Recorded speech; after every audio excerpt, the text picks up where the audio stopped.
en grafotécnica, fue una persona clave en el proceso contra Nadine Heredia y para validar o no las agendas, si hiciera la letra de Nadine, etcétera. Es un hombre absolutamente calificado, probablemente uno de los mejores peritos grafotécnicos que tiene el Perú en este momento.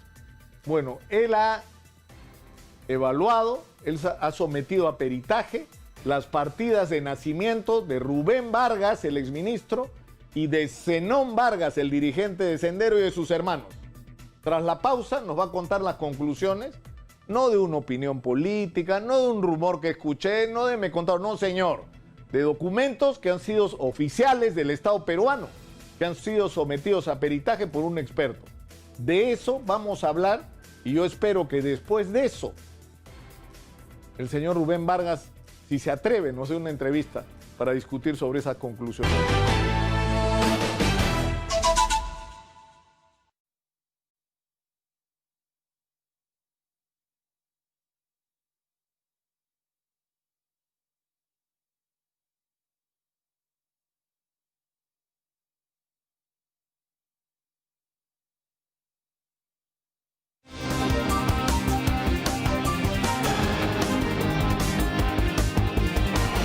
Estamos en Exitosa Perú, la voz de los que no tienen voz, 95.5 de la FM en Lima. Esto es Hablemos Claro, soy Nicolás Lúcar y vamos a conversar con Víctor Manuel Vidal Prieto. ¿Quién es Víctor Manuel Vidal Prieto? Es un mayor en retiro de la Policía Nacional, pero es ante todo un especialista en grafotecnia. Él estudió en la Universidad Federico Villarreal, hizo maestrías en los Estados Unidos, ha trabajado en las instituciones o en las dependencias más importantes de la Policía Nacional, ha colaborado en la lucha contra el terrorismo, ha sido parte de criminalística, ha trabajado con el RENIEC, el Registro Nacional de Identificación, y ha trabajado también con el Ministerio Público y ha puesto su experiencia y sus calificaciones profesionales a la lucha contra el delito desde una perspectiva técnica que es lo suyo. Muy buenos días, Mayor Vidal, muchas gracias por atendernos. Buenos días, Nicolás, un gusto.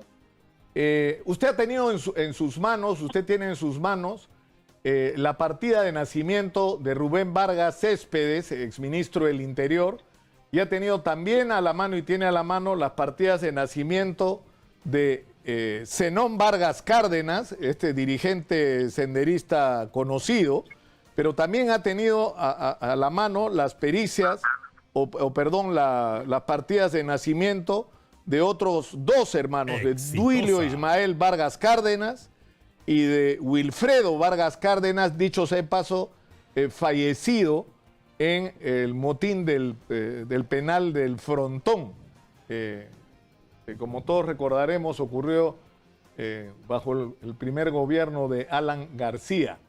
¿Cuál es la conclusión de este peritaje, Mayor Vidal? Bien, ante todo, buenos días. A solicitud del señor coronel Benedicto Jiménez Vaca, que me convocó para efectuar una pericia documentoscópica, me hizo llegar los documentos correspondientes. Estos han sido sometidos a una evaluación bajo una metodología técnico-científica, analítica, comparativo y descriptiva, y hemos llegado a la conclusión de que las firmas consignadas a nombre de Ismael Vargas Cárdenas, que obran en el acta de nacimiento 257, asentada a nombre de Ismael Rubén Vargas Céspedes, también la firma de Ismael Vargas asentada en el acta de nacimiento número 30 a nombre de Zenón Walter Vargas Cárdenas, en el acta de nacimiento 316 asentada a nombre de Duilio Ismael Vargas Cárdenas, y el acta 309 asentada a nombre de Julio Wilfredo Vargas Cárdenas, todas ellas, en lo que se refiere a la imagen signatriz del padre y declarante, proceden del mismo puño gráfico. Vale decir que corresponden a la persona de Ismael Vargas Cárdenas, identificado con DNI 098-10-243.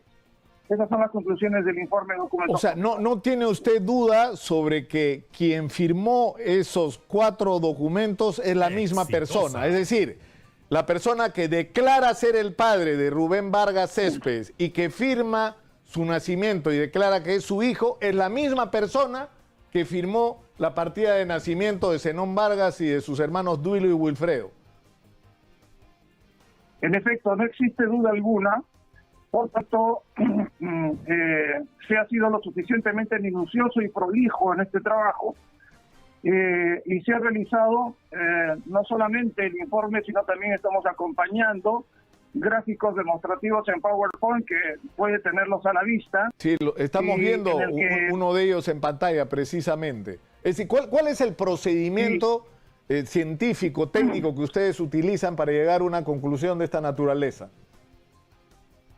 En principio, debo decir que la grafotecnia es una interdisciplina que se encuentra compendiada dentro de la documentoscopía. La documentoscopía es una ciencia que se encuentra también dentro de la ciencia sincrética llamada criminalística, que es el conjunto de conocimientos, técnicas y ciencias que nos permiten arribar a una verdad luego de un trabajo metodológico. Es decir, nosotros entregamos la carga de la prueba, ¿no? Para poder demostrar los enunciados incriminatorios. Deberíamos nosotros en este punto ser muy claros en el sentido de que no se puede incriminar a personas o instituciones simplemente por decires, por declaraciones, claro, o por rumores o trascendidos, sino que lo que se dice hay que probarlo de manera técnica. En este caso, pues he tenido a la vista los documentos, se me ha hecho llegar a través del solicitante, y entonces he podido perennizar las imágenes de las firmas del declarante, las 4 firmas que obran en las 4 partidas, y poder hacer un cotejo analítico, comparativo y descriptivo. Esto se realiza en 2 niveles de análisis. El primer nivel es el nivel morfológico estructural. Estamos hablando de las formas generales de una firma. Entonces, de repente, ahí podríamos nosotros hablar de diseño caligráfico, podemos hablar de dimensiones, podemos hablar de ubicación, podemos hablar de proporcionalidad. Ese es el primer nivel de análisis, en donde no es tan, digamos, agudo el estudio. Pero el segundo nivel de análisis es el que tiene ya una fuerza identificatoria. Ese nivel de análisis es el que corresponde a la identificación de los gestos gráficos, también conocidas como peculiaridades grafointrínsecas. Estas peculiaridades son plasmadas en la asignatura de una manera inconsciente por parte de la persona que está firmando. O sea, estas son características que radican en el subconsciente de las personas y ni ellos mismos se dan cuenta que las están graficando cuando realizan su firma. Entonces, para esto no solamente necesitamos del ojo entrenado del experto, sino que también necesitamos de elementos ópticos adecuados, de aumento, llámese lupas de aumento calificadas o microscopios, si es que fuera el caso. En el particular caso de las partidas que han sido sometidas a pericia, hemos podido observar que en efecto las cuatro partidas han sido graficadas con elementos literales legibles y estilizados. ¡Exitosa! La caja asignatriz presenta un vector horizontal. Estamos hablando, la caja asignatriz vendría a ser pues la direccionalidad de la firma. Esta podría ser cabalgante, ascendente o descendente, en este caso son horizontales. Los ejes axiales de los elementos gráficos son inclinados a la derecha en todos los casos.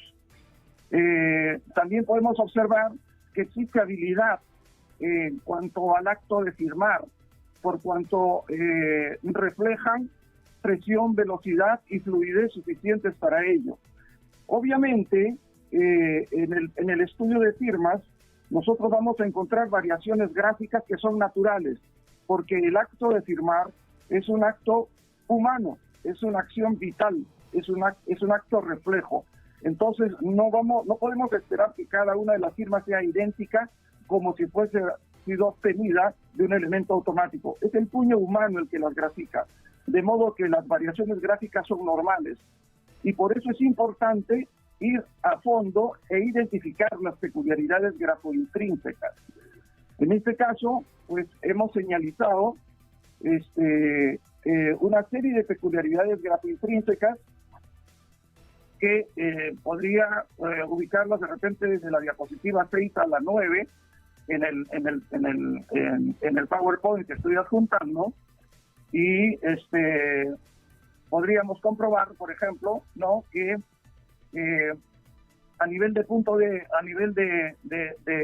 punto de ataque, ¿no? Nosotros hablamos, el punto de ataque es el punto en el cual inicia una firma, o sea, ¿dónde empieza una firma? Ese punto de ataque puede tener morfologías diferentes, puede ser en ganchillo, puede ser en arpón, puede ser puede ser brisado, etcétera. Entonces, esas peculiaridades que también las ubicamos en los puntos ortográficos, en los rasgos del atrio, en los rasgos finales, tienen sus terminologías técnicas que las estamos explicando en este informe. Y estas se repiten de una en otra de las firmas estudiadas. De esta manera nosotros podemos colegir de que estamos frente a una firma que procede en efecto de un mismo puño gráfico. O sea, le reitero la pregunta mayor porque es sinceramente de la mayor relevancia y de la mayor importancia. Es decir, si estuviéramos en un proceso judicial y usted fuera convocado como perito, estos documentos serían prueba. Serían una prueba admisible por el juez para tomar una decisión. Sí, este documento podría formar parte del inicio de un proceso, ¿no? Si es que así se tomara en cuenta. Ahora, una vez más, no tiene usted duda. Es decir, porque en un peritaje de esta naturaleza uno puede decir si hay similitud, podría ser, pero en este caso usted tiene la certeza, porque no ha tenido al frente solamente una muestra, sino 4 muestras diferentes de la firma que se supone es de la misma persona. Usted no tiene duda que estos documentos han suscrito en su posición de perito, ¿no? Por el mismo puño. A la luz de la documentología y la metodología aplicada, y teniendo en cuenta la nitidez de las imágenes signatrices que se han utilizado, profesionalmente no me cabe ninguna duda. Esto podría ser corroborado por cualquier otro perito y va a llegar a las mismas conclusiones. Ahora, ¿qué se hace con esta información? ¿Qué hace uno mayor en una circunstancia como esta? O sea, nosotros hemos tenido acceso a los documentos, tuvimos la información, como usted dice, uno no se puede guiar por los dichos, porque la gente en un país sobre todo tan dividido, tan enemistado, con tantas confrontaciones, casi cualquiera puede decir cualquier cosa del otro y se da por cierto por pura pasión política. Pero esa no es nuestra función es informar con responsabilidad.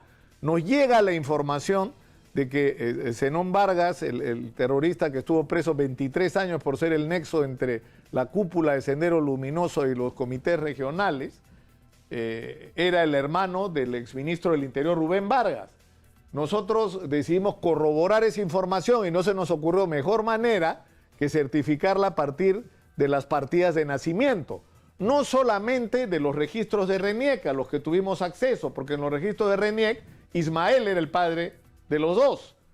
O sea, fuimos más allá que la simple declaración de RENIEC, fuimos a las partidas originales de nacimiento y tuvimos acceso a estos documentos que son los que nos proporcionó el equipo de Benedicto Jiménez y que son los que usted tiene en sus manos. Es decir, acá hay incluso una, digamos, tercera corroboración. Es decir, hay el registro de RENIEC donde dice que Ismael es el padre de todos, ¿no es cierto?, los hermanos Cárdenas Céspedes y Cárdenas Vargas, porque son en total como 16, 8 en cada familia.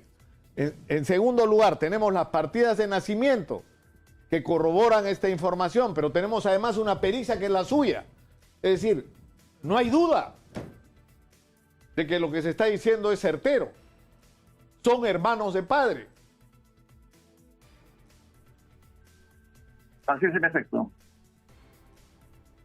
Es su conclusión definitiva.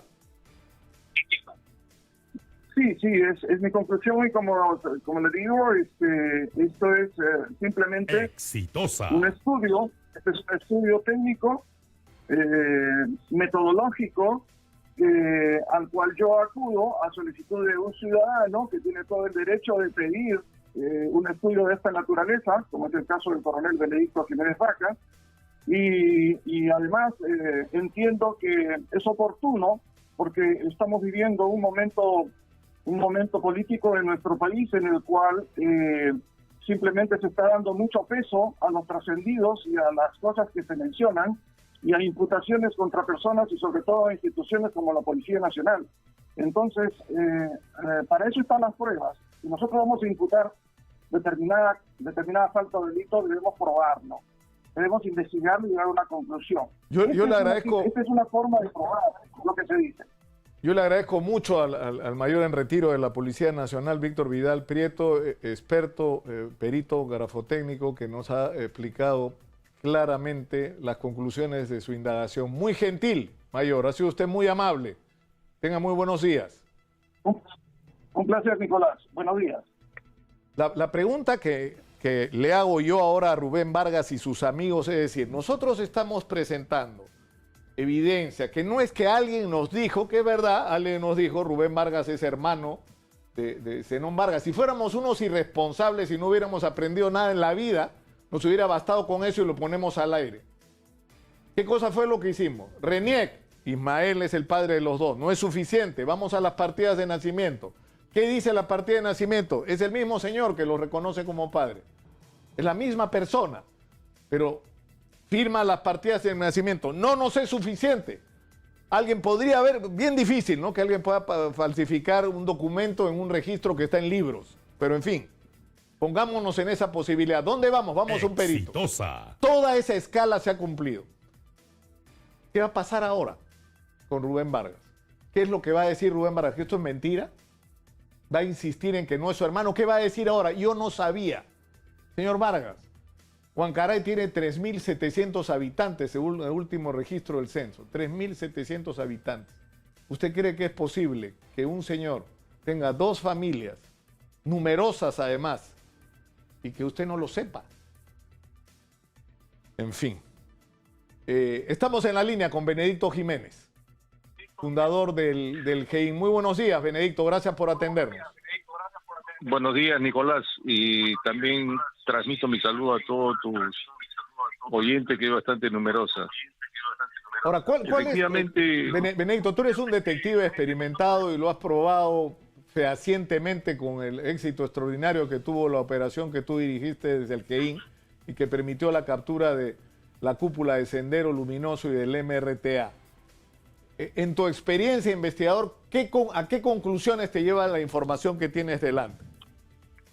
mira, Nicolás, por experiencia en la investigación del delito, no hay que dejar cabos sueltos.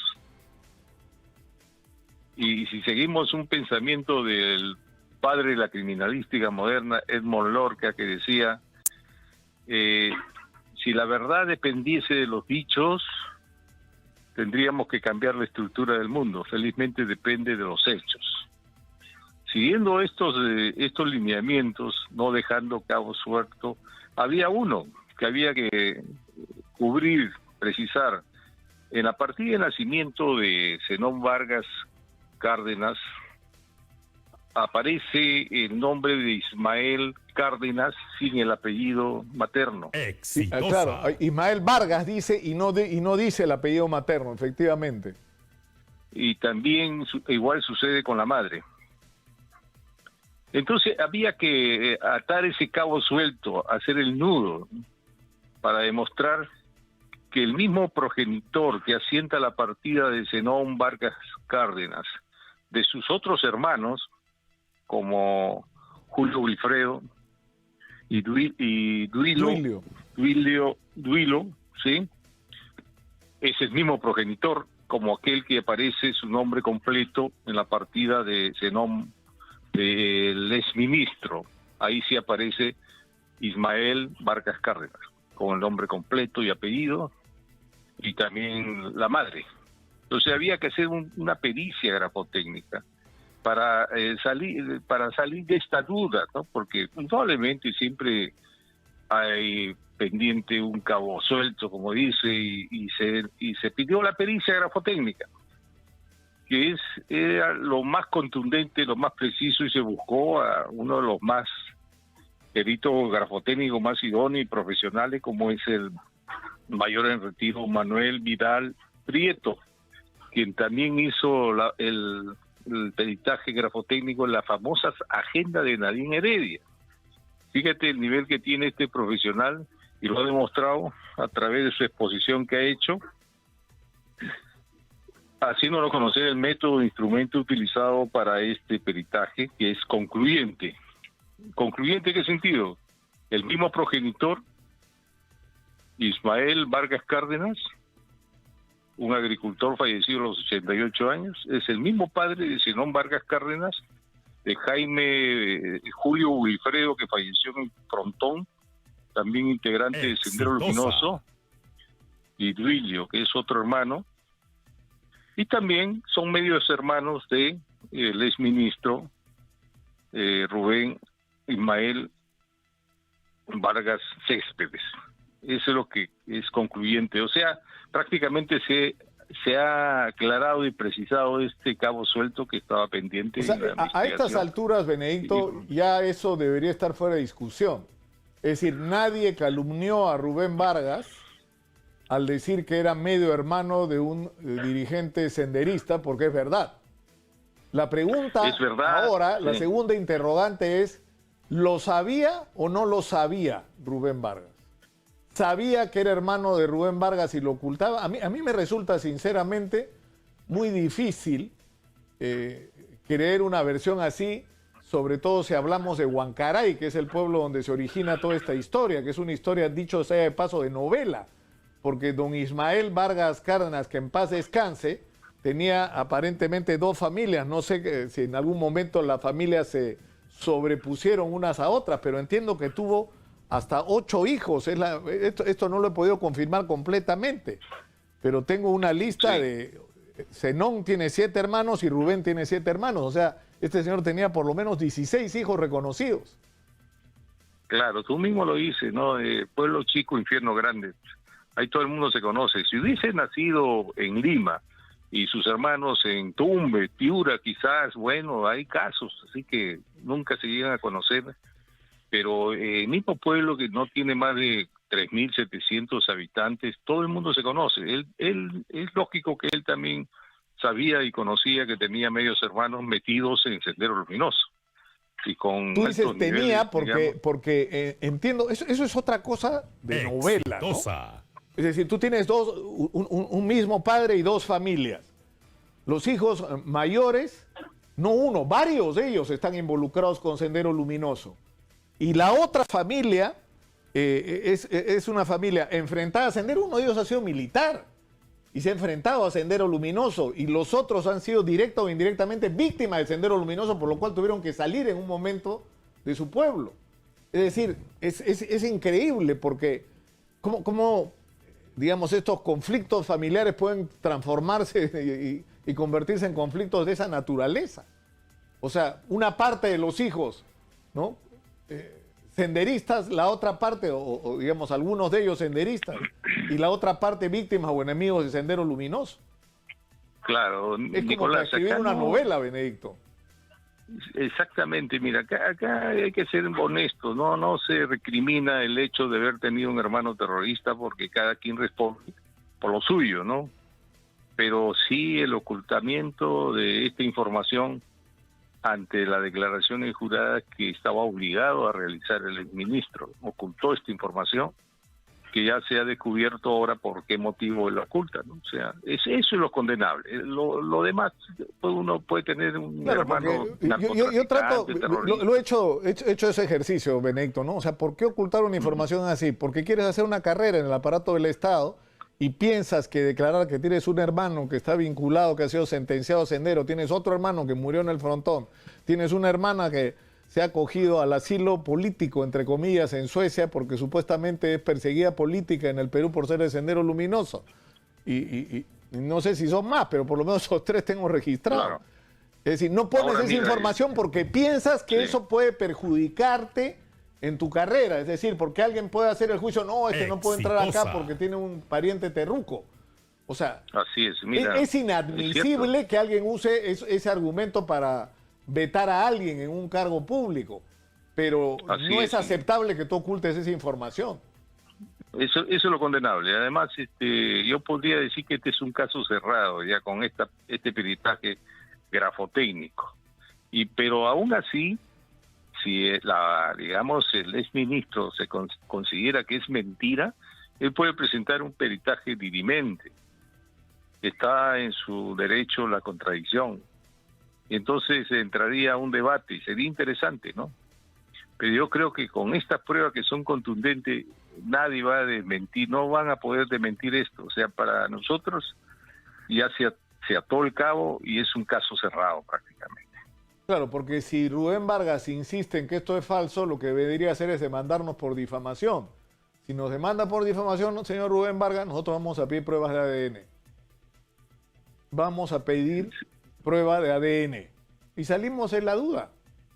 Porque si la RENIEC lo dice, las partidas lo dicen, y uno de los peritos más calificados del Perú dice que las firmas son las mismas, es decir, que usted comparte el padre con Zenón Vargas, dirigente de Sendero Luminoso, ¿qué cosa resta para sostener que eso es mentira? Una prueba de ADN. Hágasela, pues.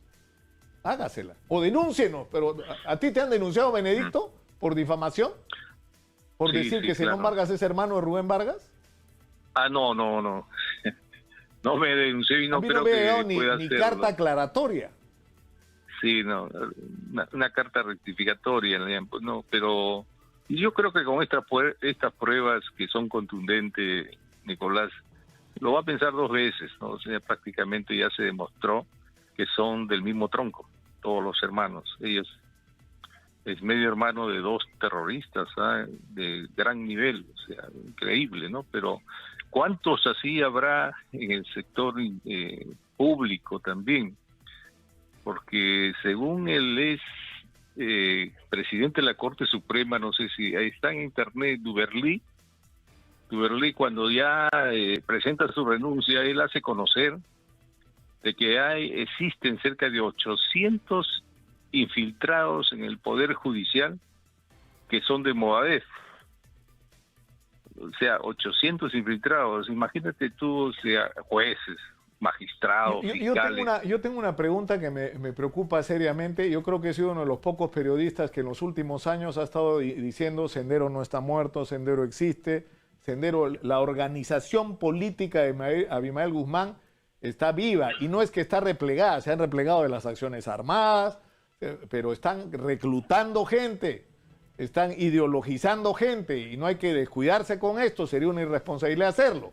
Entonces, ¿por qué digo esto, Benedicto? Porque se presentan los resultados de un operativo que a mí, hasta donde alcanza mi información, es absolutamente prematuro. Que lo que hicieron la semana pasada o antepasada no lo debieron hacer, porque no había terminado esa investigación y que porque probablemente, y ojalá me equivoque, ocurra lo mismo que la operación anterior, que la mayor parte, si no todos de los detenidos, salgan en libertad.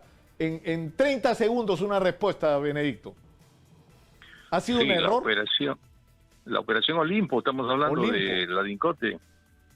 Bueno, mira, esa operación tiene como 3 o 4 años, es de largo aliento, no es de un mes, 2 meses. Según tengo entendido, han venido trabajando, tienen incluso grabaciones telefónicas, seguimiento, vigilancia. Tienen para demostrar la participación de cada uno de ellos dentro de lo que se conoce como la pertenencia a una organización terrorista, ¿no? Lo que pasa es que nuestros jueces y fiscales no están preparados para manejar este tema del nuevo sendero, porque ellos dicen, bueno, no hay armas, no hay explosivos, entonces ¿cómo se puede probar? Entonces no hay terrorismo, claro. Pero ellos no están preparados para conocer que hay una ideología, que hay unos planes, que son objetivos bien precisos. O sea, fíjate cómo la falta de capacitación de los jueces de entender qué es el nuevo sendero hace que lo dejen en libertad. Y eso es lo que ha pasado con otros casos anteriores, ¿no? Pero sí, la Operación Olimpo estuvo bien planificada, bien realizada, y ha durado más de 4 años, Nicolás. Hay que felicitarlo a la DINCOTE en este trabajo, que ha sido muy escrupuloso, muy puntilloso y muy profesional. Muchas gracias, Benedicto Jiménez, por atender nuestro llamado. Es jefe del GEIN. Muy gentil, Benedicto. Muy buenos días.